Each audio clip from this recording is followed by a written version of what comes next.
Buenas tardes y bienvenidos a esta conferencia de hoy martes. Nos acompañan el ministro de Salud, doctor Daniel Salas, y el presidente ejecutivo de la Caja Costarricense del Seguro Social, don Román Macaya. Recibimos el reporte y mensaje del ministro de Salud.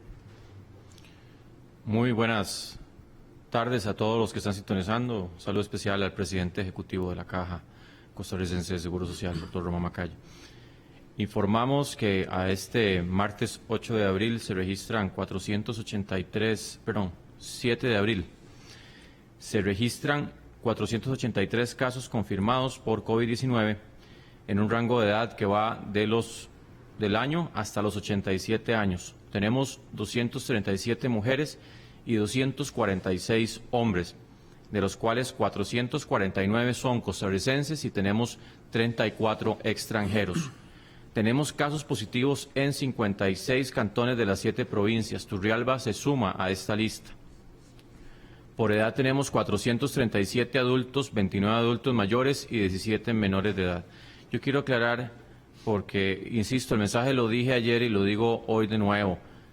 Si usted está esperando a que su cantón se registre como un caso o varios casos positivos, tenga mucho cuidado, porque hay personas sin síntomas o con síntomas muy leves que pueden estar transmitiendo la enfermedad y que de esto usted puede ser que no esté al tanto y que esa transmisión sea en este momento incluso efectiva. Así que cuiden mucho porque, insisto, hay gente que todavía me pregunta, ¿y en qué distrito, doctor? ¿En qué distrito de San Carlos o de Turrialba en cualquier lugar puede estar ocurriendo transmisión? Ya dijimos, el virus está circulando, hay transmisión y puede haber perfectamente un caso sin síntomas que pueda transmitirle a otra persona y no se da cuenta. A este momento se han descartado 5.042 personas y se contabilizan 2 lamentables fallecimientos en 2 costarricenses de 87 años. En total hay 25 personas hospitalizadas, de las cuales 14 de ellas se encuentran en cuidados intensivos. Estos van en un rango de edad entre los 35 años a los 85 años. Además, yo quiero informar por parte del Ministerio de Seguridad Pública que durante la restricción vehicular diurna, o sea, la que se da de 5 de la mañana a 5 de la tarde, de ayer lunes, se realizaron un total de 291 partes por infringir la disposición sanitaria del Ministerio de Salud y se multaron un total de 852 conductores por otros casos que en los diferentes operativos que se han estado efectuando, especialmente en todas las partes del país, se han encontrado infracciones que no corresponden necesariamente a la restricción, pero que sí, también para que los conductores tengan ese cuidado de, ¿verdad?, con todo lo que son las medidas de seguridad y todo lo demás que deben estar cumpliendo al momento de circular en el horario permitido. Además, se sorprendió a una persona manejando en estado de ebriedad. En la tarde-noche de este lunes y madrugada de este martes se realizaron un total de 272 multas por infringir la restricción. Se sancionaron 625 conductores. Recordemos que ya estamos hablando de la restricción en el horario nocturno. Y se multaron a 5 conductores ebrios. Y yo también quiero aquí, vamos a hacer una aclaración para toda la población de que hemos puesto diferentes medios para hacer las denuncias o eventualmente consultas, pero en este momento las vamos a centralizar. Y de ahora en adelante, cualquier duda, denuncia o consulta relacionado con COVID-19, por favor háganlo a través de un único medio, que es el número telefónico 1322. Ya los demás correos que habíamos habilitado no se van a estar revisando. Usen el 1322. Y esto lo estamos haciendo porque, como hemos tenido hasta 3 medios para hacer denuncias o consultas, resulta que la misma persona con cierta frecuencia está haciendo la misma consulta en los 3 medios. Y eso nos está haciendo un desvío de recursos, un desgaste, mientras vemos que es el mismo caso que se está registrando en diferentes plataformas. Así que para centralizar y para facilitar el accionar, 1322, lo que son denuncias o consultas por asuntos relacionados con COVID-19. Obviamente, si hay un asunto de emergencia en una persona que presenta ya una dificultad respiratoria progresiva que le está impidiendo mantener su respiración, por ejemplo, siempre está habilitado el 911 para hacer esa llamada de urgencia o emergencia. Pero todo lo que son consultas sobre síntomas, sobre cómo se comporta, cuáles son las zonas afectadas, si tiene, por ejemplo, una denuncia de que siente que no se le trató adecuadamente el manejo de su caso, el 1322 es el único medio autorizado oficial que está habilitado en este momento para hacer ese tipo de diligencia. Don Román, su mensaje. Muy buenas tardes y un saludo a nuestro ministro de Salud, doctor Daniel Salas. Gracias, don Román. Hoy el mundo celebra y reconoce el Día Mundial de la Salud. Pocas veces en la historia del planeta hemos dependido tanto, como lo estamos haciendo hoy mismo, sobre nuestros profesionales de la salud, en todos los perfiles, desde médicos, especialistas y generales, enfermeros, auxiliares de enfermería, farmacéuticos, patólogos, microbiólogos, de todo tipo de personal, están en este momento en la primera línea de contención de una pandemia mundial. Es un momento para reflexionar de la inversión que ha hecho el país, una muy buena inversión, en formar a un excelente capital humano en Costa Rica, que son nuestros profesionales de la salud. Les agradecemos por su mística y su esfuerzo y su dedicación a todo el resto de la ciudadanía en estos tiempos de crisis. Hay un grupo en particular que es el enfoque de este Día Mundial de la Salud, que son los enfermeros y las enfermeras. Enfermería es esencial en cualquier momento. Cualquier persona que ha estado hospitalizada sabe que las personas que están al lado del paciente 24/7 son los enfermeros y las enfermeras. Y han dicho, aquí estoy presente en esta crisis, en esta pandemia, cuando hemos buscado personal de enfermería, inclusive para el SENARE, que va a tener el 100% de sus pacientes van a ser COVID-19 positivos, han dicho, estamos aquí y estamos listos. Muchas gracias a todo ese personal de enfermería. También, en general, quisiera agradecerle a todo el personal de salud por haber suspendido sus vacaciones para estar listos y atendiendo a personal durante estas vacaciones de Semana Santa. Hoy quisiera resaltar algunas de las iniciativas que estamos realizando como país para autoabastecernos. Hemos mencionado cómo el abastecimiento de material de protección personal, de ventiladores, hasta de los kits de diagnóstico, ha sido de difícil obtención. La logística ha sido difícil, los mercados internacionales no están funcionando como normalmente funcionarían y hemos hecho un llamado a la autoproducción, producción local, nacional, de todos los insumos que podamos producir.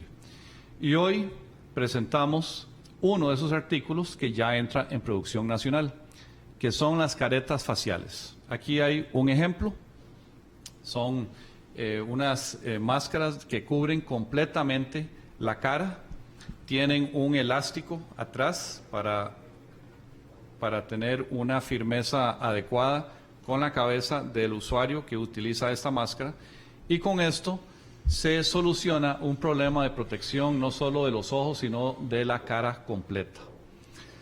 Los anteojos de protección han sido de difícil acceso y esto es una solución que estamos produciendo a nivel nacional. Ya se empezó la producción de los primeros 600,000 ejemplares de estas caretas faciales. Esto se hizo en coordinación con la gerencia de logística de la Caja. Vamos a poner esto aquí arriba otra vez para que se pueda ver la máscara. La gerencia logística de la Caja, que fue la que definió muchos de los parámetros, las especificaciones de estas máscaras, con apoyo técnico del área de salud de de Salud Ocupacional de la Dirección de Bienestar Laboral, y ha participado el sector privado también, entidades como INCAE, la Cámara de Industrias de Costa Rica y el Instituto Tecnológico de Costa Rica. La Caja contrató a una empresa nacional, el Grupo Vargas, para fabricar 600,000 caretas de estas como una primera orden de producción, y empiezan ya esta semana, harán la entrega de los primeros 100,000 ejemplares y se espera que van a estar produciendo más o menos 100,000 por semana. Tienen un costo de 600 colones, que es un costo, digamos, sostenible para esta crisis. Y ofrece una protección ocular y la distribución es inmediata. Quisiera también resaltar lo que ha sido la entrega de medicamentos a domicilio. Se ha triplicado la entrega de medicamentos a domicilio. Al corte del 6 de abril, ayer, se habían entregado medicamentos a 48,746 pacientes crónicos que requieren de medicamentos de entrega periódica. De esos, 13,574 fueron pacientes que gestionaron esa entrega a través del número telefónico 905 Mi Salud, y los otros 35,172 pacientes fueron pacientes que recibieron ese medicamento después de una teleconsulta y organizado y coordinado por parte de la institución. Se han distribuido 293,000 diferentes entregas de medicamentos, porque cada entrega normalmente van con 5 o 6 para cada paciente que requiere de múltiples medicamentos. Esto se ha hecho con instituciones y entidades que se han sumado a apoyar a la Caja en este esfuerzo. Recientemente, al día de ayer, se sumó la Universidad de Costa Rica con 17 vehículos con chofer y combustible, Hyundai Credit Autos con 5 vehículos con chofer y combustible, y el INBU con 2 vehículos también con chofer y combustible. Y ya con esto cubrimos 86 áreas de salud y hospitales en todo el país para la entrega de medicamentos a domicilio. Y las otras empresas que las hemos mencionado en el pasado, pero las volvemos a mencionar como agradecimiento: Toyota Rent-A-Car con 5 vehículos, Enterprise Rent-A-Car con 13 vehículos, INDER con 5 vehículos, Correos de Costa Rica, que apoya con la recolección y la entrega de medicamentos a 47 establecimientos de la salud. Y por último, quisiera dar una buena noticia, y es que hoy en la mañana, aproximadamente a las 8:30 de la mañana, recibimos una donación de 26,000 pruebas de diagnóstico para los kits de COVID-19. Es una donación que nos hace el BESIE, así que agradecemos enormemente esta donación del BESIE. Y agradecemos también a el gobierno de Honduras, que coordinó la entrega por vía aérea desde Honduras, que es donde está la sede del BESIE, a toda la región, incluido nuestro país. Ellos coordinaron y cubrieron el transporte aéreo que llegó esta mañana, así como la coordinación con el Ministerio de Seguridad Pública, Cancillería, Aduanas, la Comisión Nacional de Emergencias, que coordinaron para que esto fuera una entrega sumamente ágil y sin interrupción de la cadena de frío que requieren estas pruebas de diagnóstico. Muchas gracias, don Román. Y hoy, como comentaba don Román, Día Mundial de la Salud, y para poder proveerle a la prensa de un contacto que tampoco han tenido espacio para poder realizar, y es poder hablar con las personas que han enfrentado el COVID.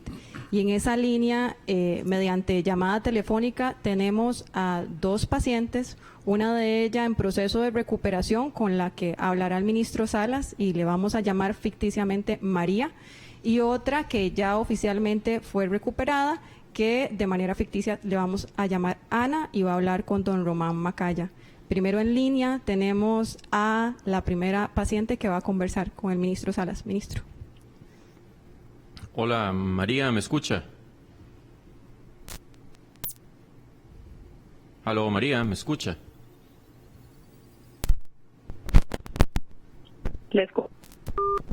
Parece que estamos teniendo un problema de sonido. Sí, ahí la escuché, pero como que se cortó. Parece que tuvimos un problema con la llamada y la llamada se cortó. La estamos volviendo a llamar. Un segundo. Ok. Mientras tanto, yo quiero indicarle también a la población que no ha habido ninguna evidencia que arroje que los animales, las mascotas, los perros, los gatos, los pájaros, bueno, en realidad los pájaros no deberían ser en muchos casos mascotas, pero especialmente los gatos y los perros no transmiten el COVID a personas. Es cierto que se han reportado casos muy aislados, pero más bien es casi que al contrario. Y son casos muy, muy aislados, de que más bien el humano le ha infectado el virus a los animales. Pero eso es importante indicarlo y aclararlo para que no existan conductas, por ejemplo, de abandono de mascotas por esa situación. Ministro, ya tenemos... María, ¿me escucha? Sí, le escucho. Hola, un gusto saludarte. Muchas gracias por haber accedido a conversar con nosotros. Estamos celebrando el Día Mundial de la Salud y justamente queríamos tener esta conversación con vos, que ya has estado pasando por este proceso. Y yo quería preguntarte, ¿cómo ha sido tu caso? ¿Cómo te has sentido en medio de todo esto? Yo sé que tu esposo también ha tenido positividad por COVID-19, pero él no ha tenido síntomas. Yo quisiera que me contaras un poco cómo ha sido vivir esta experiencia y que la población conozca más de cerca una persona que estaba pasando por una infección por COVID-19. Sí, claro. Buenas tardes. En realidad, sí, mi esposo y yo tenemos COVID. Él, gracias a Dios, es un caso asintomático. Entonces, lo único que le dio fue que no podía oler. Yo sí he padecido de síntomas bastante fuertes. Yo, en realidad, soy una persona de 33 años, saludable, no tengo ninguna enfermedad, nunca he padecido de nada, nunca me han operado. En realidad, gozo de mucha salud, hago ejercicio, me mantengo activa. Y aún así, yo pasé 2 semanas bastante fuertes. O sea, siento que por mi edad y por mi condición de salud nunca le tuve miedo al virus, ni pensé que algo muy grave me iba a pasar, y sin embargo fueron 2 semanas bastante difíciles. A mí las fiebres me llegaban casi a los 40 grados, amanecía con fiebre y me acostaba con fiebre, no podía dormir de noche, tenía muchos escalofríos, el dolor de cuerpo era insoportable, pero hasta estando acostada, las articulaciones, la fatiga, de una forma que del segundo piso de mi casa yo no podía bajar. El simple hecho de alimentarme, de comer algo para poder tomar el medicamento, era sumamente agotador. Era agotador comer. En realidad, y eso que yo no tuve problemas respiratorios fuertes, he tenido tos y he tenido una presión tuve una presión en el pecho y en la espalda que me molestaba mucho al estar acostada boca arriba, pero en realidad siempre pude respirar y eso fue lo que hizo que a mí no me llegaran a internar, ¿verdad?, en un hospital. Y como le digo, siempre una persona bastante saludable, aún así fue un proceso muy difícil. Gracias a Dios, al mi esposo estar asintomático, él pudo atenderme, ¿verdad? Nosotros estamos completamente aislados en nuestra casa, somos nosotros dos, y la verdad que es difícil. Me parece que es un virus que no es jugando y que eso hace que tengamos que cuidarnos bastante, ¿verdad? Ahora una persona con algún padecimiento o que tenga problemas respiratorios, yo me imagino que debe ser todavía mucho más difícil de una persona adulta mayor, ¿verdad?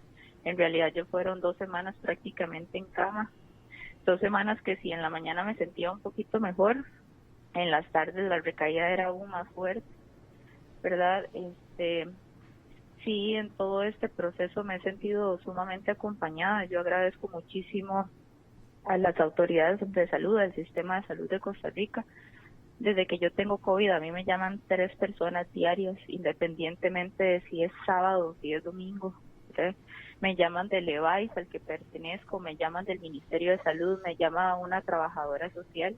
Todavía hoy en la mañana me estuvieron llamando las 3 personas para ver cómo me sentía.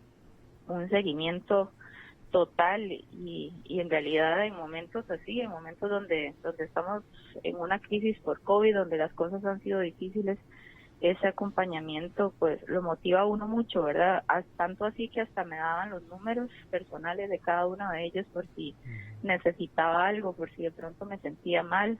Ellos se encargaron de darme el seguimiento y decirme cuando tuve que ir al hospital para que me valoraran, para que me ayudaran porque estaba un poco bastante mal de temperatura. En realidad una atención que me ha ayudado a sentirme bien, a sentir calma, a sentir de que yo salía de eso y que estaba acompañada para lo que necesitara. Ok, María. Yo quisiera, bueno, le agradezco mucho, ¿verdad?, toda esa explicación y me alegra que ya esté superando esta experiencia y que, por dicha, ha sentido ese acompañamiento por parte del sistema de salud. Yo quisiera que usted le dé un mensaje a la población en medio de toda esta pandemia que estamos viviendo. Si usted pudiera, de verdad, y lo está haciendo en este momento, de hecho, dirigirse a la población y darles un mensaje a todos y todas los costarricenses que están escuchando esta transmisión, que están sintonizándola.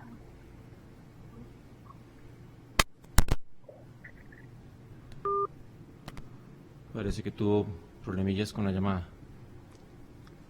Tuvimos un inconveniente con la llamada, no sé si la podemos volver a conectar.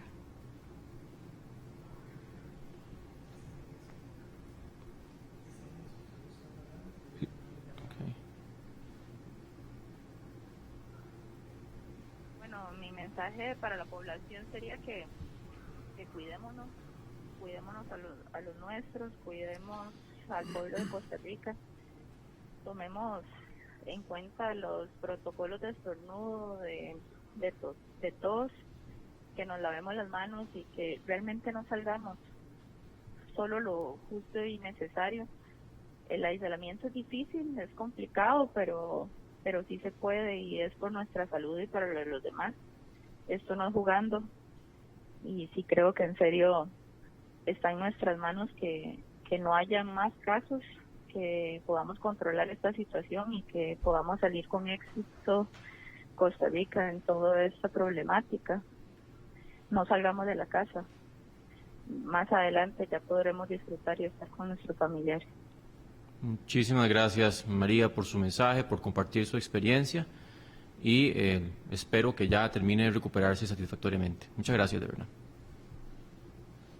Seguidamente vamos a escuchar la conversación de otra paciente que de manera ficticia la vamos a llamar Ana, y don Román va a sostener una breve conversación con ella para poder entrar en detalles de cuál ha sido su vivencia en el proceso de aislamiento y que nos pueda más bien dar consejos en esa línea. Estamos comunicándonos con Ana.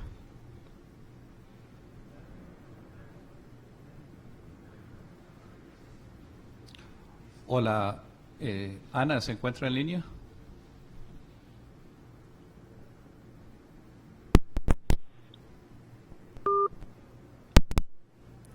Hola.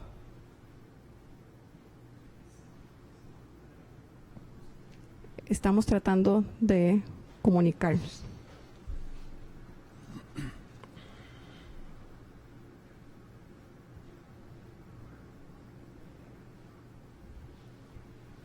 Hola.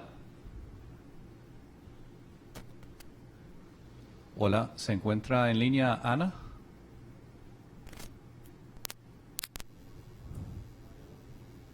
Ana, ¿nos confirmas cuando nos escuchas?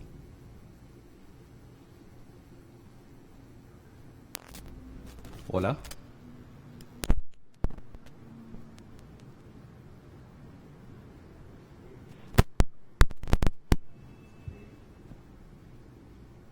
Ana, ¿nos escuchas?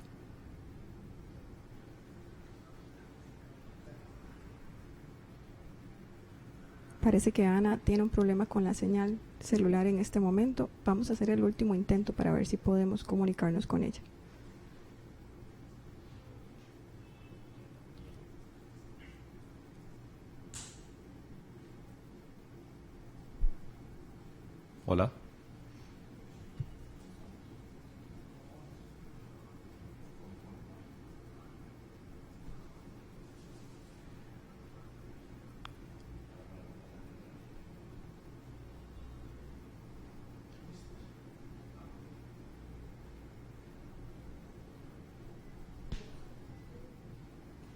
Hola.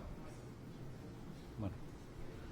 Parece que estamos teniendo un inconveniente. Vamos a iniciar el periodo de consultas y quizá más adelante, si tenemos espacio, nos comunicamos. Ya está. Hola. Ana al aire. Hola. Sí, hola, ¿cómo le va? Hola, Ana, ¿cómo está? Muy bien, doctor. ¿Usted? Muy bien. Bueno, bienvenida al aire. Muchas gracias. Muy Y- contenta. Sí, adelante, perdón. No hay cuidado. Muy contenta de haberme podido reintegrar ayer a las filas de trabajo de esta noble institución después de 30 años de laborar en ella. Es la primera vez que me he ido tanto tiempo, pero ya estamos de regreso. Bueno, y le damos una calurosa bienvenida de vuelta a la caja. Muchas gracias. Cuéntenos, entiendo que su aislamiento fue bastante prolongado. Quisiera que compartiera con toda la audiencia cómo fue ese aislamiento, tanto en lo físico como en lo emocional. Claro, sí fue interesante. Fueron 4 semanas completas, probablemente porque se hizo un diagnóstico temprano. Pues es natural al principio, uno siente mucha ansiedad de cómo le va a ir con la enfermedad. Yo tuve la suerte de que fue una enfermedad leve, como ocurre en el 80% de las personas. Sí traté de mantenerme en una rutina diaria, de estar en contacto con compañeros, amigos y familia, hacer ejercicio, hacer una vida sana. Traté de no ver televisión, que fue algo que creo que me ayudó mucho, y realmente tuve mucha paz. Dios me bendijo con una enfermedad leve y con mucha paz por estos 28 días. ¿Y tuvo algún momento en que consideraba que estaba poniendo a algún familiar en riesgo? ¿Cómo fue esa convivencia? Sí, bueno, al principio siempre eso es el temor de uno, ¿verdad? A quienes pudo haber infectado, tanto en el trabajo como en la familia. Gracias a Dios, yo tuve la suerte de que apenas sospeché que podía estar infectada, me aislé voluntariamente y guardé ese aislamiento en forma estricta hasta el final, y estaba solo en mi casa, así que eso me permitió que no hubiera ninguna infección secundaria a mi caso. Pues excelente esa responsabilidad ciudadana de aislarse y de realmente tomar esto con la seriedad del caso. Y gracias a Dios tuvo un caso leve, aunque sabemos que la mayoría van a ser leves, pero sí hay siempre el temor de que se puede complicar esta enfermedad. Así es. Bueno, para tal vez terminar, si quisieras darle un mensaje a toda la audiencia, ¿verdad? ¿Qué quisieras transmitirle al país? Yo creo que esto es algo que tenemos que tomar con calma, muy de la mano de Dios. Él nos va a ayudar a salir de todo eso. Todos tenemos una responsabilidad muy grande. Esto no se trata de usar mascarillas N95, N99. Esto se trata de todos como individuos ser responsables, guardar el distanciamiento social, sobre todo en la gente más joven. Quiero hacer un llamado a los más jóvenes que les cuesta un poco más, del lavado de manos, la fórmula para estornudar y toser, y cuando sea necesario y nos corresponde en nuestro trabajo, seguir las normas establecidas. No abusar del material que los médicos van a ocupar en el momento preciso, y ayudarnos entre todos. La solidaridad, que es el pilar de esta institución, debe ser ahora un pilar nacional de colaboración entre todos. Perfecto, muy buen mensaje, doña Ana. Y bienvenida de vuelta, la ocupamos donde está. Muchas gracias. Muchas gracias. Buenas tardes. Buenas tardes. De verdad que un agradecimiento de parte del equipo de la Caja y del Ministerio de Salud, a las pacientes que nos pudieron acompañar y que nos ayudaron con estos testimoniales que creo que son valiosos para la ciudadanía y para los equipos periodísticos que nos están cubriendo también. Iniciamos con un periodo de consultas. Yo sí quisiera agregar rápidamente, Ministro, por favor. Lo que dijo el doctor Macaya. Son dos experiencias, una de un curso de la enfermedad más leve, otra que lo tuvo un poco más fuerte, pero que hay personas que sí van a enfermar gravemente, que algunas de ellas lamentablemente no nos pueden contar su experiencia o la contarán si logran recuperarse. Pero yo quiero que eso quede claro porque es cierto, el COVID-19 la mayoría de las personas no va a necesitar de la hospitalización, pero reiteramos, porque es que estamos todos en esto, unidos, para que no nos enfermemos todos de un solo tiro y que no vayamos a saturar, a sobrecargar, a no darle la capacidad al sistema de salud de atender los casos graves. Eso es la misión que tenemos. Porque, como le digo, si uno piensa y tira una moneda y piensa, bueno, ¿será que si me voy a enfermar va a ser grave, va a ser leve, va a ser no tan, ni siquiera sin síntomas? No hay forma clara de saberlo. Sabemos que los que tienen susceptibilidad son las personas con factores de riesgo, son los diabéticos, hipertensos, problemas de pulmones, problemas del corazón, problemas como cáncer o el sistema inmunológico, adultos mayores. Esos son los que tienen más susceptibilidad, pero no hay forma de decir que una persona no va a reaccionar de una forma grave aunque no tenga factores de riesgo. Y ven que tenemos personas en unidades de cuidados intensivos jóvenes de 30 y resto de años sin factores de riesgo inclusive. Y eso hago como reflexión final porque la experiencia de estas dos personas es muy enriquecedora, pero sepamos que los casos graves van a seguir ocurriendo y eso tenemos que tenerlo muy claro. Iniciamos con las consultas. Canal 13 pregunta, ministro. Según se informa en medios internacionales, en Nicaragua está incrementando el número de casos COVID-19. ¿Se va a pedir alguna medida adicional a la OMS ante esta situación? ¿Hay trabajos o conversaciones con ACNUR para este asunto? Vamos a ver, de ese manejo con Nicaragua yo sí voy a pedir que todas las consultas sean abordadas por la Cancillería.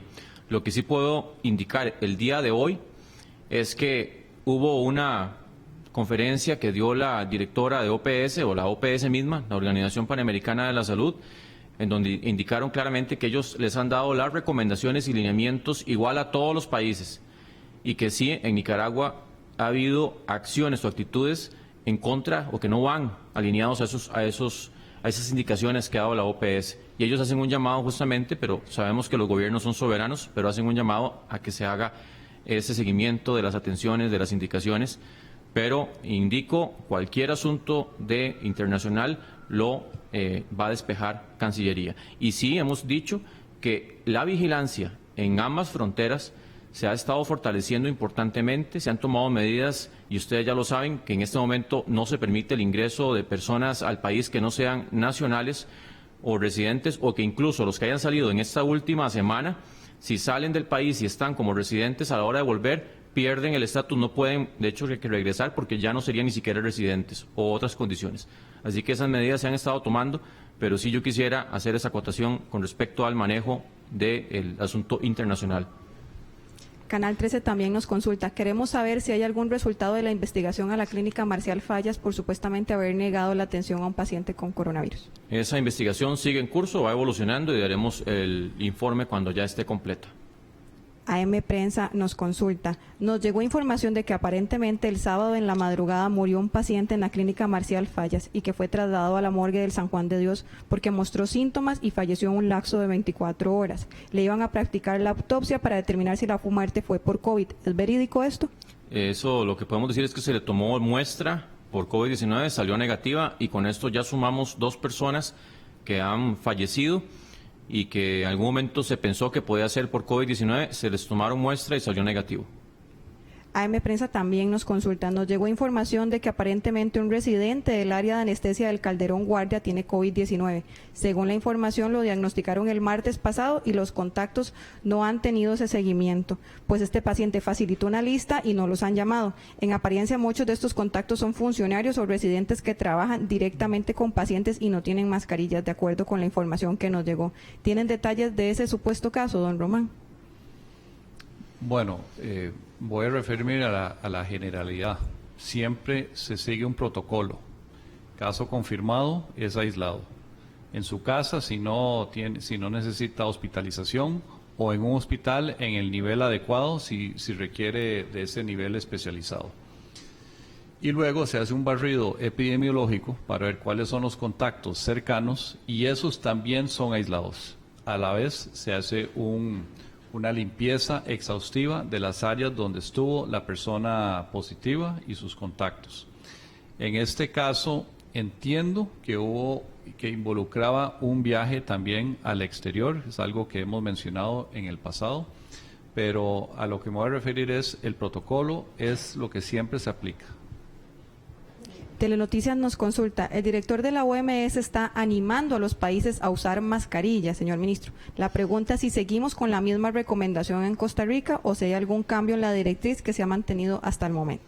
Ok, las mascarillas sencillas, o sea, los cubrebocas, hay un lineamiento actualizado de la Organización Mundial de la Salud el día de ayer y no varían en realidad la recomendación. Ya lo hemos indicado en nuestro país, no existen muchas personas con síntomas que anden en la calle como para decirle o indicar a toda la población que usen mascarillas. Recordemos que la mascarilla sencilla lo que principalmente logra es evitar que las personas que están expuestas, especialmente a personas con síntomas o bien que no tengan síntomas tan claros, posiblemente la pérdida del olfato en algunos que no tienen síntomas, que ya dijimos que es uno de los marcadores que nos dice que una persona está con el virus pero no ha manifestado todos los síntomas, que proteja a los demás de no infectarse. La recomendación sigue siendo en este momento la misma. Para trabajadores de salud, los diferentes tipos de equipo de protección personal dependiendo de las tareas que realice, y para las personas en general, los que tienen síntomas de tos, de fiebre, estornudos, sí se recomienda que se usen para proteger especialmente a las personas más cercanas y las personas también que tienen pérdida del olfato, pérdida del gusto de forma repentina, que no hay ninguna explicación clara del por qué, que pueden ser personas justamente con COVID-19, que incluso se amerita que se tome una muestra, tienen que usarla también para evitar, pero especialmente las infecciones en las personas más cercanas, en el núcleo más cercano. Una persona que, por ejemplo, tenga pérdida del olfato, que no tenga un cuadro florido, posiblemente, ya estamos viendo más bien, lo más ya probable es que no vaya a infectar a cualquier persona que se topó por ahí y la saludó. Es especialmente, lo estamos viendo ya en los casos que tenemos en nuestro país, a las personas que viven cerca, al esposo, a la esposa, a los hijos, a los tíos, a las personas que están ahí conviviendo de forma más cercana, y por eso es que se recomienda que se use la mascarilla para las personas que han perdido el olfato. O bien los que están también en cuarentena, que ya eso sería un asunto, pero con la indicación de la autoridad de salud. No es una indicación generalizada para la población. Amelia Rueda nos consulta, ¿ya se han tenido casos sospechosos en centros penitenciarios? ¿Cuántos y qué tipo de monitoreo se tiene con respecto a los síntomas que puede tener esta población? Ya recordemos que hay un protocolo específico que se trabajó con el Ministerio de Justicia y Paz, y en donde hubo una amplia participación también de varios sectores para hacer el protocolo, y en donde acá sí se tiene todo una forma de actuar en los centros penitenciarios. No hemos tenido hasta el momento sospechosos, pero sí se tienen ya claros cuáles son las rutas, los posibles lugares en donde se pueden hacer aislamientos, se han tomado todas las previsiones en los que son las medidas de higiene hasta donde es posible, y sabemos siempre que son poblaciones que tenemos que manejarlas especialmente. Y yo también quiero hacer aquí una acotación que tal vez no tenga que ver con privados de libertad, pero sí tiene que ver con el tema en general. He recibido denuncias de algunos taxistas que de forma inescrupulosa han estado también alterando las Marías. No tengo aquí la forma de comprobarlo, pero sí me están diciendo ya varias personas que han notado que los viajes están saliendo muchísimo más caros. Y esto vamos a hacer que se haga la investigación respectiva, pero por favor, aquí como hemos también indicado que han habido denuncias y que hay gente que se está tratando de aprovechar de las personas para estafarlos, también llamo a estos transportistas a que hagan un uso responsable y que también no le nieguen, por ejemplo, o no le aumenten la tarifa a una persona que trabaja en un hospital o en un centro de salud, que esto es sumamente grave, y créanme que vamos a hacer investigaciones al respecto.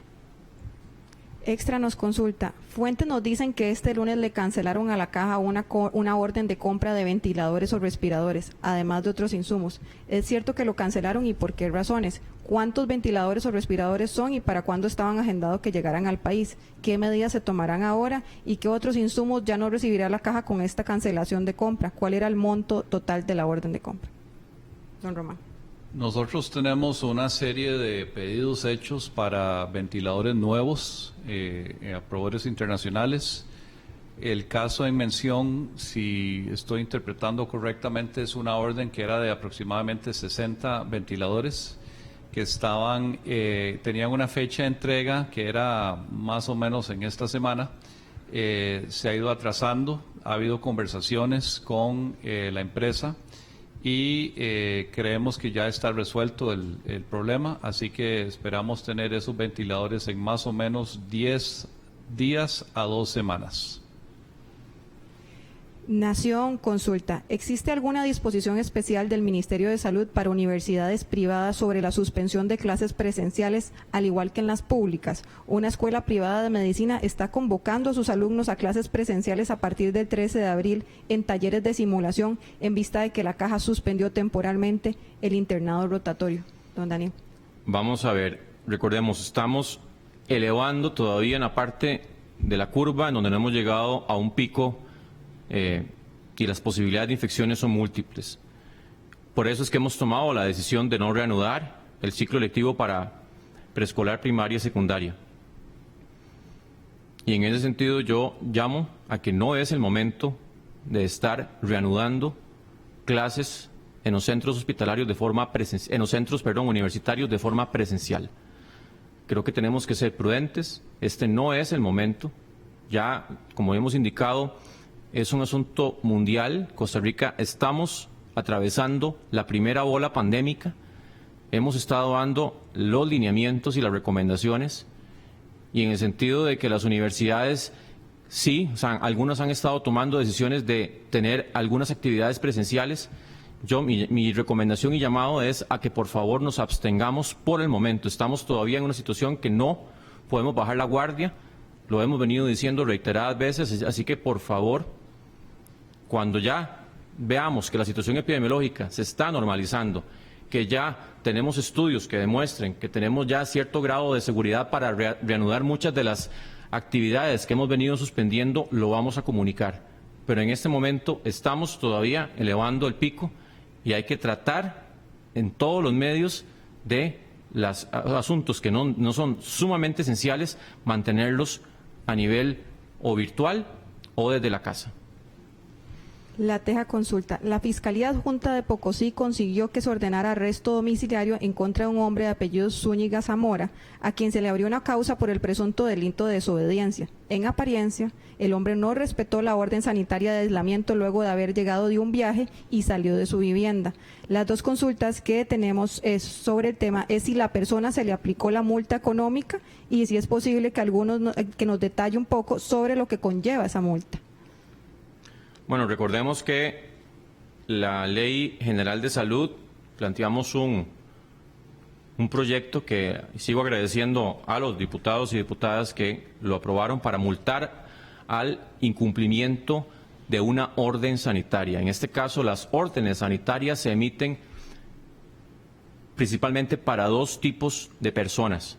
Las que ya tienen síntomas que se catalogan como sospechosos y que en el momento que se toma la muestra pueden pasar a ser descartados o confirmados. En caso de que sea confirmado, obviamente se mantiene la medida. Pero también para los contactos cercanos de esa persona. Y el incumplimiento de esta medida puede ascender en una multa de hasta 2 millones de colones. En este caso, nosotros hacemos un informe, le indicamos al infractor que tiene que pagar la multa, se le otorga un plazo de 22 días para hacerlo, para que cancele, y si no lo hace, se procede al cobro en la sede administrativa y si no, se pasa a cobro judicial. Y ya que estamos hablando para personas que ya son sospechosas o confirmadas de 2 millones de colones. No es una cifra que podamos como decir, a mí eso, yo saco un préstamo y lo pago, o no creo que a nadie le estén sobrando los 2 millones de colones para hacer este tipo de enfrentar al sistema administrativo y judicial para hacer efectivo este pago. Así que todos esos casos que han estado dando ahí los estamos investigando y se van a tomar las acciones correspondientes. Ya incluso en algunos casos hemos pedido el parte policial, o si ya hay cámaras que han captado a las personas fuera de sus casas, estamos procediendo para cobrar esas multas y obviamente retenerlos en las casas, porque es lo que corresponde en este momento como cualquier ciudadano responsable en un sentimiento que ya llamamos de unión, que es una situación mundial, que no debemos bajar la guardia y que la actitud responsable individual de cada persona de mantener ese aislamiento, esa cuarentena, se hace sumamente importante. Así que sigo haciendo ese llamado, por favor, a que no haga falta aplicar esas multas, a que no haga falta que la policía lo lleve a la casa. Aquí ocupamos de verdad que todos colaboremos, todos y todas, desde el quedarnos en casa, desde no tocarnos la cara en sitios públicos si no nos hemos lavado las manos, hasta obviamente con más delicadeza el asunto de si está con síntomas o si es contacto directo, mantener el aislamiento, la cuarentena por el tiempo que la autoridad sanitaria ha indicado. Don Román, Sociable Comunicaciones nos consulta, ¿quién está realizando la compra de los insumos, productos y equipos para la atención de la emergencia? ¿Hay empresas nacionales haciendo esa proveeduría? ¿Cuáles y por qué montos? Bueno, en la caja hay varias gerencias. Está la gerencia de logística, que es la que maneja todo el aparato logístico, desde la adquisición de insumos al almacenaje. Esa gerencia está comprando todo lo que son los kits de diagnóstico, los insumos de protección personal, los medicamentos y todo tipo de ítems que se fabrican también son manejados por la gerencia de logística. Hay otra gerencia, que es la gerencia de infraestructura y tecnología, que es la que adquiere los equipos duraderos. Estamos hablando, por ejemplo, de equipos de rayos X portátil, que hemos comprado varios para esta pandemia, equipos de, por ejemplo, de respiradores, que son de larga duración. Entonces, eso es otra gerencia, y en ambas gerencias se establecen protocolos que se siguen, que son institucionales, para lo que es la compra de bienes y servicios, y también cuando hay que hacer compras en una situación como la que estamos hoy, muchas de ellas se hacen con autorización previa de la Contraloría General de la República. Siempre Sociable Comunicaciones consulta, el día de hoy se ha dado cuenta en parte del oficial del Ministerio de Justicia del fallecimiento de un privado de libertad en el CAI, Jorge Arturo Montero. Las autoridades niegan que se tratara de un caso COVID. Además, la madre de un privado de libertad envía un audio a este medio en el que indica que su hijo y al menos 3 privados de libertad se encuentran delicados de salud y no saben si es COVID o un contagio de tuberculosis. ¿Pueden, por favor, indicar si la Caja o el Ministerio de Salud conoce estos casos y cuál es el parte oficial? Doctor Salas. Ya se le tomó la muestra correspondiente para análisis por COVID-19 a esta persona que lamentablemente falleció, y se estará dando el resultado en el momento que esté disponible, posiblemente ya sea en el transcurso del día de hoy o posiblemente más bien mañana. El medio Que Torta consulta, don Román, ¿en qué se basó el doctor Ruiz Cubillo para decir que un día en cuidados intensivos puede costar entre 20 y 30 mil dólares? ¿De dónde sacó el doctor ese dato? Bueno, probablemente a lo que se refería el gerente médico es que los 30 mil dólares son el costo de una estancia promedio en la unidad de cuidados intensivos, no por día. Por día se estima que es más o menos 1.300.000 colones, y por el número de días en promedio que está un paciente en una unidad de cuidados intensivos, se llega a ese aproximado de 30 mil dólares. Pero quiero resaltar que hay pacientes que duran mucho más del promedio. Hay pacientes que actualmente están en una unidad de cuidados intensivos con COVID-19 que ya cumplieron el mes. Entonces, esto es una enfermedad que, como vimos con las dos pacientes que han padecido de esta enfermedad, una fue un caso muy leve, el otro un poco más pesado, pero llega hasta el caso extremo donde se puede estar en cuidados intensivos por una duración de bastantes días. CRC Noticias consulta, ¿se podría dar un número de cuántas personas positivas de COVID se encuentran hospitalizadas en Senare hasta hoy, don Román?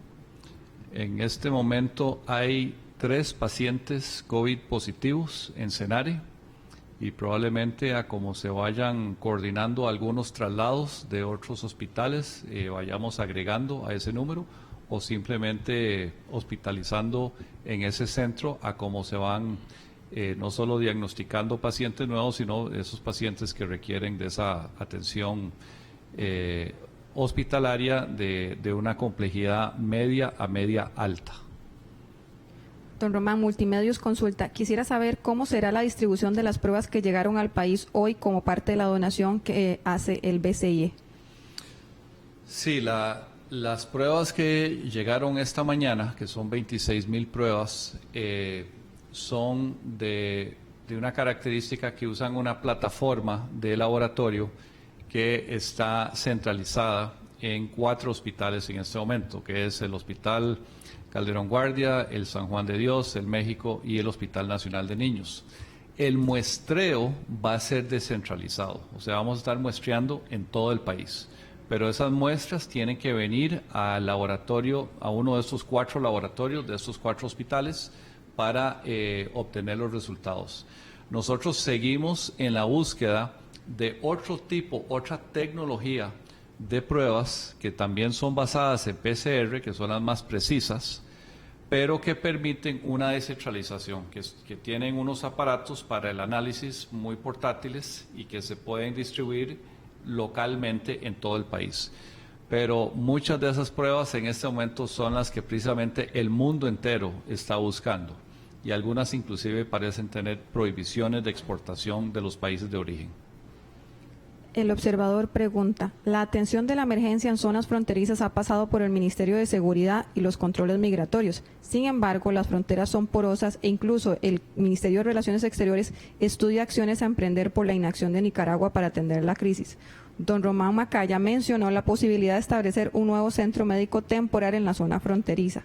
¿Cuál es la estrategia de atención de salud y de la Caja en la zona norte, concretamente en los territorios más fronterizos? ¿Se está contemplando la eventual atención de migrantes? Don Román. Bueno, la atención de migrantes es algo que se coordina entre la Caja, obviamente el Ministerio de Seguridad Pública, ACNUR, la Comisión Nacional de Emergencias, la OPS, la OIM, o sea, realmente es multiinstitucional.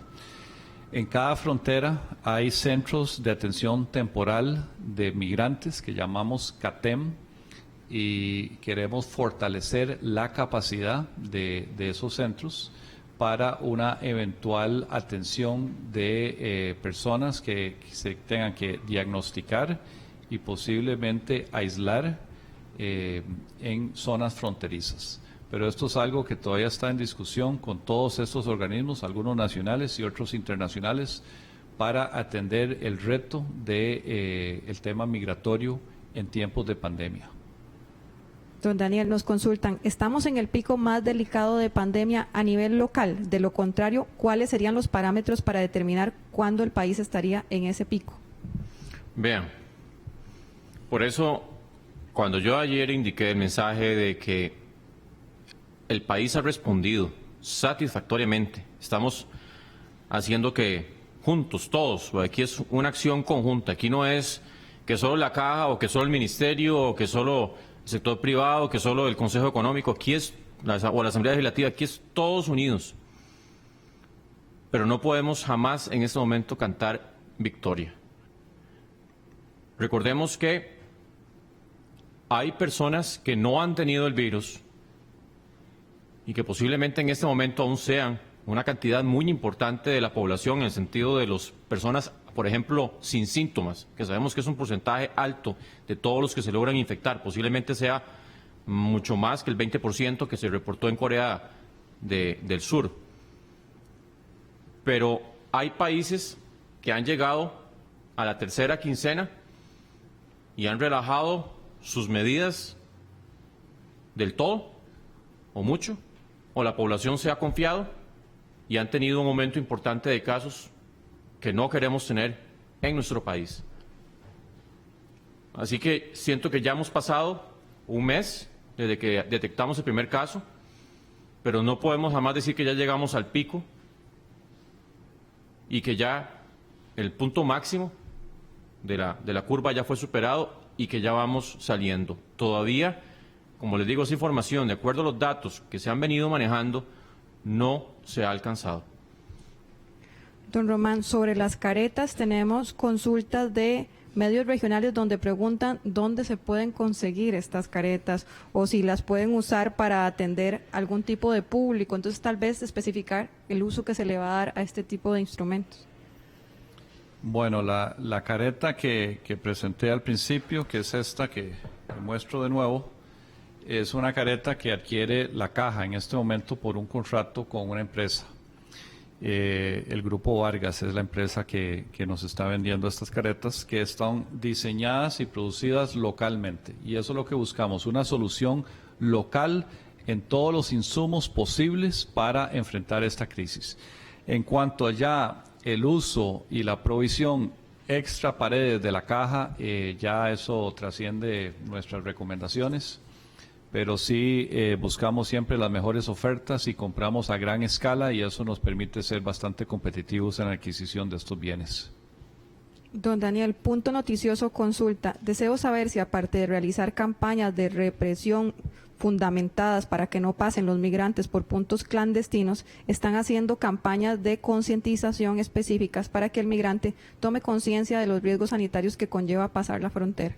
Bueno, yo creo que ya hemos indicado muy claramente y se ha divulgado en múltiples ocasiones las medidas que se han tomado con respecto a la pérdida de los estatus de personas no nacionalizadas, ¿verdad? Que si salen en este momento del país y buscan ingresar de nuevo, perdieron completamente el estatus y eso se ha dado a conocer por múltiples formas. Obviamente, pues como les indicábamos, acá el riesgo sigue estando presente dentro del país y claro que también fuera, pero también enfoquémonos mucho en que las medidas que estamos tomando es para protegernos de la posible transmisión interna y que el asunto también de que puedan venir personas de afuera, ya hemos tomado todas las medidas desde el cierre de fronteras para cualquier persona de cualquier país que pueda venir, como estas medidas también de la pérdida del estatus de migratorio en caso de que la persona salga y busque reingresar, se pierde ese estatus y queda como un extranjero ya sin ninguna condición de residencia o de otra situación regular en el país. Semanario Universidad consulta. La OPS dijo hoy que es necesario fortalecer la prevención y el control de las enfermedades. ¿De qué forma esta emergencia sentará un precedente y cambiará los parámetros de vigilancia en nuestro país?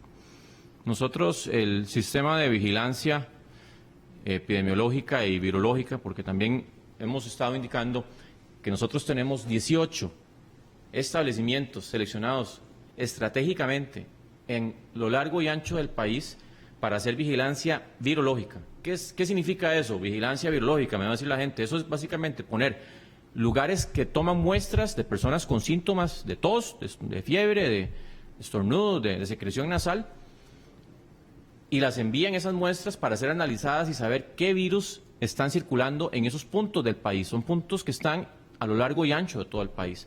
Esa vigilancia virológica la tenemos desde hace muchos años. Incluso nos permite aportar a la Organización Mundial de la Salud para que ellos digan cuáles son las cepas que se van a incluir en la vacuna con influenza que aplica para el hemisferio norte o incluso para el hemisferio sur. Y la vigilancia epidemiológica, que recordemos que tenemos un decreto de vigilancia que tiene vigencia de muchas décadas atrás, en donde se ha determinado una lista de eventos que tienen que ser de notificación obligatoria y sin cualquier profesional o cualquier persona que detecta una sospecha que es para justamente actuar oportunamente y no lo hace, no notifica, también está sujeto a penalizaciones importantes dentro de nuestro sistema legal. Y hemos trabajado mucho en la formación de epidemiólogos, en la capacitación, en cursos de epidemiología, de sistemas de información. Hemos estado trabajando ahora que tenemos ya el EDUS, que permite toda esa digitalización de la consulta y generar incluso las boletas de notificación de forma automática. Toda enfermedad que corresponda con un evento de notificación obligatoria, el EDUS automáticamente ya tiene esa capacidad y a nivel del Ministerio de Salud también ya tenemos una plataforma que permite eso y estamos haciendo los últimos afinamientos para tenerlo lo más sincronizado posible.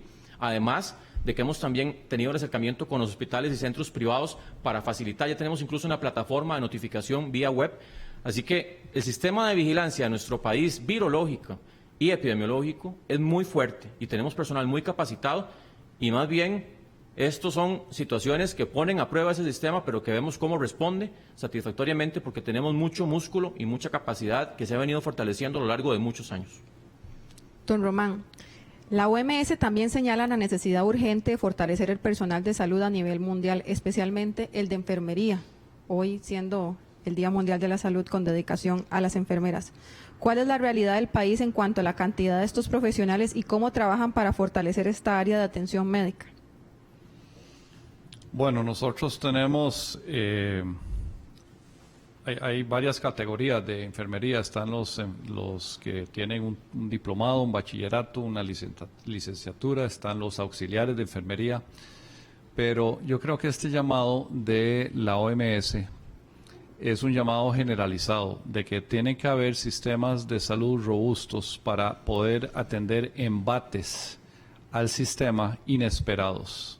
En otras palabras, no podemos tener un sistema que está, digamos, afinado en su capacidad solo a atender el día a día, porque cuando se dan este tipo de pandemias es cuando se saturan los servicios y estamos viendo las consecuencias de eso. Y eso trasciende enfermería, trasciende hasta a la formación de especialistas, la formación de médicos generales y todas las áreas auxiliares. Así que creo que una vez que salgamos de esta crisis, de esta pandemia, tendremos que tener un enfoque país e institucional sobre cómo prepararnos para la próxima pandemia o el próximo embate a nuestro sistema de salud. Y eso implica tener probablemente más del recurso humano o el principal recurso de cualquier sistema de salud, que es efectivamente el recurso humano. Conetki pregunta, ministro Salas, ¿qué opina de la estrategia que toman otros países como República Checa y Paraguay de usar mascarillas caseras para las personas que van a salir de sus casas en el medio del confinamiento? Vean, las mascarillas, otra vez vuelvo a puntualizar, las mascarillas, los cubrebocas normales, principalmente el efecto que tienen es prevenir la infección en personas cercanas. Se han hecho muchos estudios de mascarillas hechas en casa. Recordemos que incluso las mascarillas normales, los cubrebocas, de grado médico, tienen varias capas y varios tratamientos para también conferir un grado de protección. Como le digo, la función principal de cubrebocas es prevenir las infecciones de las personas que están alrededor, pero sí confieren cierto grado de protección un poco más baja. No es que no confieren protección del todo, pero indico, porque lo he remarcado en múltiples ocasiones, hay personas que piensan que porque ya tienen un cubrebocas, incluso comprado, ya pueden descuidarse y entonces se acomodan sin lavarse las manos, la mascarilla, más bien se están infectando porque tocaron algo en la vía pública y no se cuidaron. Entonces en eso hay que tener mucho cuidado porque el manejo del cubrebocas es toda una responsabilidad de cuándo tiene que cambiarse, cómo tiene que manejarse. Las hechas en casa ya se ha indicado muchas veces que son muchas veces de tela, otros materiales que no confieren ninguna protección, más bien lo que aumentan es ese grado de seguridad falsa y que no están protegiendo verdaderamente. Y yo aquí quiero hablarles con toda la sinceridad de los estudios que se han hecho al respecto y de que de forma responsable una mascarilla hecha en casa en realidad lo que puede hacer más bien es que la gente se descuide de otras medidas mucho más importantes como el no saludar de mano, de beso, de lavarse las manos antes de tocarse la cara, de mantener el distanciamiento de 1.8 metros, de no ir a lugares públicos si no es sumamente necesario, porque hay gente que anda en la calle y porque piensan que andan con la mascarilla ya pueden actuar como normalmente lo hacen siempre, sin lavarse las manos, saludando de mano o de beso o lo que ustedes quieran. Las medidas más importantes son otras. Y vuelvo a indicar, las mascarillas, sobre todo, la función que tienen es prevenir la infección en otras personas, las mascarillas normales. Ministro Salas, Sol de Occidente consulta, ¿España está considerando la aplicación de pruebas masivas como el siguiente paso para flexibilizar la cuarentena? ¿Costa Rica tiene la posibilidad económica y logística para aplicar algo así en mediano plazo? Nosotros ya indicamos ayer, estamos ya planificando un estudio que va a permitir saber la cantidad de susceptibles o también más bien el grado de inmunidad que quedó o que va a quedar después de la primera ola o cerca de terminar la primera ola en nuestro país, contando que hay muchos casos sin síntomas que no se logran detectar y que eso nos va a dar más tranquilidad o más seguridad de las medidas que vayamos a tomar de levantar ciertas restricciones o ciertas medidas que se han mantenido en el tiempo. Eso es muy importante porque eso estadísticamente nos puede ya indicar justamente cuál ha sido el grado de exposición. Recordemos que en las pandemias de influenza se describen incluso una segunda ola o en algunos casos puede haber hasta una tercera ola. Y eso corresponde con personas que no entraron en contacto con el virus en la primera ola y que al momento de que el virus sigue circulando, lo que indicamos de las fronteras no van a estar cerradas de por vida, tenemos que abrirlo. Siempre existe en las personas que no contrajeron el virus ese riesgo de infectarse y entre más sea ese bolsón, esa cantidad de personas que no se infectaron, es más el riesgo de que haya una ola importante o fuerte. Don Román, Extra Noticias consulta. Varios padres de familia consultan sobre el esquema de vacunación y los atrasos que hay en colocación de vacunas. En ese caso, ¿cuál es la recomendación? ¿Llevarlos a Levice o mejor no? Los esquemas de vacunación continúan, así que no falten a sus citas para vacunación, llévelos. Obviamente, lávense las manos, aplique el distanciamiento social, o sea, todo lo que se ha comunicado una y otra vez en cuanto a aislamiento social aplica, pero no falten a sus vacunas. Prensa Libre consulta, don Román, la rebaja del 75% a la base mínima contributiva a patronos y trabajadores independientes no se está cumpliendo por algunas empresas, según denuncias que tienen los medios. ¿Qué acciones se toman en casos donde se incumple? ¿Hay sanciones? ¿El trabajador puede hacer la denuncia y a dónde debería hacerla? Si entiendo correctamente, la pregunta es patronos que están pagando por debajo de la base mínima contributiva, aún bajo el esquema nuevo que bajó hasta un 75% la base mínima contributiva. Esto, bueno, siempre se pueden presentar denuncias en la caja, en el departamento de inspección. También para cualquier pregunta que tengan los patronos, hay un correo electrónico que es ayudapat, pat de patrono, ayudapat, todo seguido, @ccs.sa.cr para cualquier consulta que tengan sobre temas de base mínima contributiva y todo lo que está aplicándose en estos momentos. Don Daniel, hay empresas, nos consulta teletica.com, hay empresas que están vendiendo al público caretas como las que mostró don Román, hasta por 2.000 colones. Es recomendable que la población use este tipo de caretas, aplica la misma norma que en el caso de las mascarillas.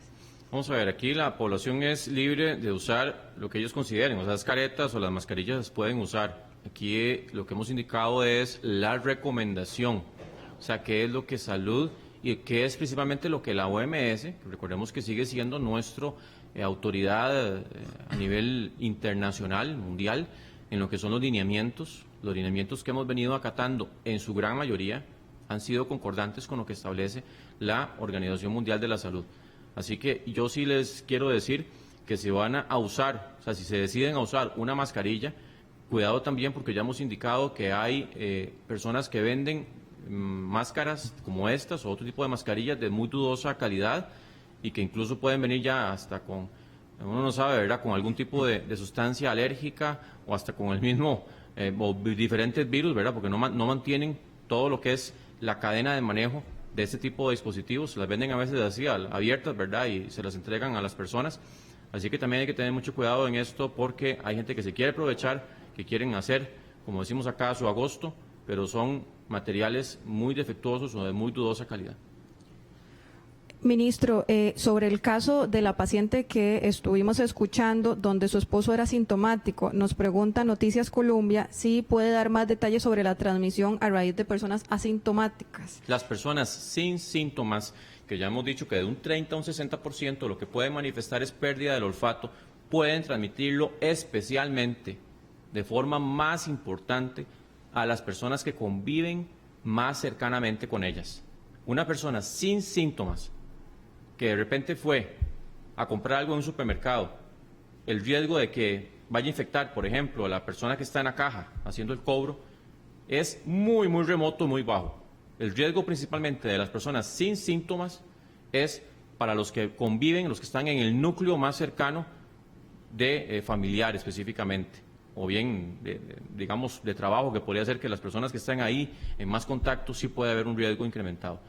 Pero eso corresponde también con lo que hablábamos, la carga viral, la cantidad de virus que una persona puede portar en un momento específico, y que sí se sabe con otros virus, con este hay estudios que ya han estado tratando de hacerse, pero se sabe en general que con los virus, las personas sin síntomas que tienen el virus, la cantidad de virus es mucho menor que en una persona que tiene todos los síntomas, como indicábamos anteriormente, de tos, de fiebre, de dolor de garganta, de dificultad respiratoria.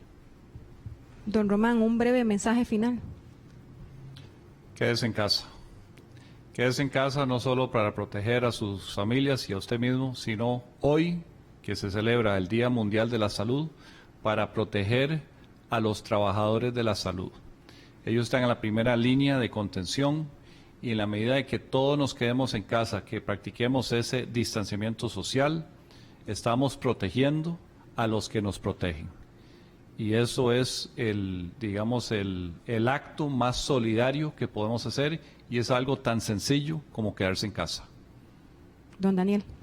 Yo sí también quiero aprovechar que es el Día Mundial de la Salud y felicitar al personal de salud, especialmente a las enfermeras que trabajan en las diferentes instituciones, tanto del Ministerio de Salud, de la Caja Costarricense de Seguro Social, del INSS, en el sector privado. Cualquier enfermera que esté escuchando, una felicitación, porque ustedes hacen un trabajo enorme.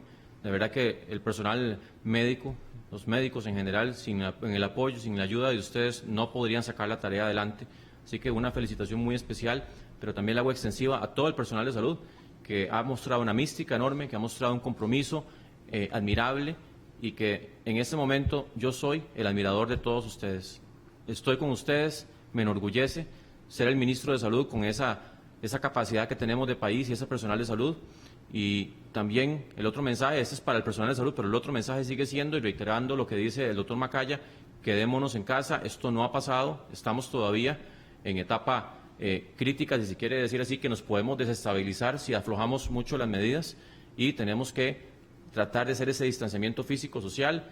Ya vendrán momentos en que podamos reencontrarnos físicamente y podamos retomar mucha de nuestra vida como la conocemos, pero en ese momento no es para estar pensando en que ya sobrepasamos esto y que podemos reanudar nuestra vida como la hemos conocido siempre. Todavía no. Gracias. Gracias a ustedes por acompañarnos, y nos sintonizamos mañana a ser las 2:45. Buenas tardes.